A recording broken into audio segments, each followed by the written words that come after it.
Focusing on course sales rather than student success, it's a fast track to doom because there's a ton of content out online about how to sell online courses. And every marketer and their dog has this sales strategy and some fancy schmancy sales funnel idea. And yes, selling courses is important, and it's honestly what most course creators focus on. But after the sale, what happens next? And could that actually be the catalyst of you making more revenue?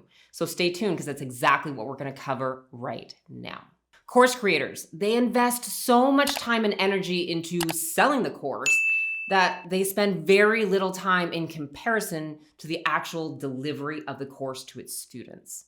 And in my opinion, that's a very costly error in judgment.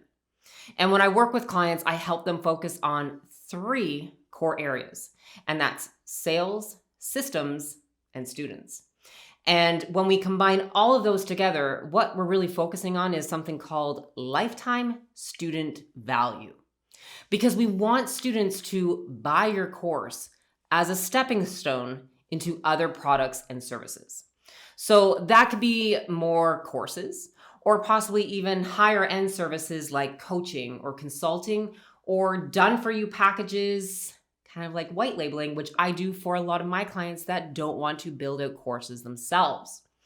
So in these instances, each course actually acts as a catalyst to the next product and increasing the lifetime student value. Because people who buy off you are far more likely to buy off you in the future. So don't screw it up, right? We have all of our favorite clothing brands. We have our favorite coffee shops that we are continually drawn back to. And we love the products, and we continue to buy from those businesses over and over again. And the same thing happens in the course industry. Because if you create a great course, those students will be far more likely to buy off you again in the future. So essentially, this means that it's far cheaper and more time efficient to sell to someone who's already purchased from you before. So just look at those loyalty programs that you're part of. Companies know that if they can retain you, it's far easier for them to sell to you because you already trust the brand. It's a really good warm market, and you're not continually having to do cold leads that take a long time to nurture. So keep a list of all your paying students from all of your courses. That list, if you're delivering a great product, we'll get into that in another video, is likely going to be the warmest set of leads. So if you're thinking about testing or beta launching a new course, send it off to that list first, and you'll fill those spots in no time. Which brings me to an important point. Don't waste your first course sale. You never get a second chance, and you'll never get a second first time, especially with that customer. So think about how much effort went into actually getting the course sale, all the time you spent marketing and prepping and launching, not to mention the financial investment. It's a lot of work. Then the student opens up the course and it's absolute garbage. Aside from potentially being inundated with an absolute shit ton of refund requests, if you underdeliver in the course, you're pretty much shooting yourself in the foot, right? So don't hold your breath expecting that a student to buy something from you again down the line if you did a shitty job in the back end. Think about it for a minute. If you purchased a product and it didn't live up to your expectations, would you buy another similar product from that business again? I highly doubt it. And you don't usually get a second chance, especially in the market today. So what I want you to do is always be listening to feedback and updating your course.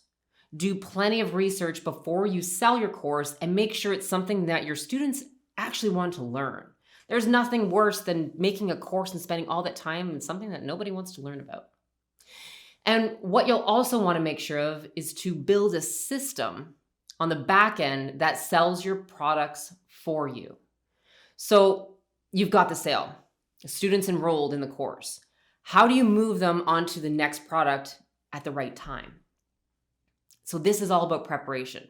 When you record your course, having a clear understanding of where this product lives in your product suite will help you clearly communicate with that student exactly what the next pathway looks like and what action to take next. So, for example, if you're a personal trainer and you're selling a 30-day keto kickstart course, the next possible step for a student at that point might be some personalized fitness coaching.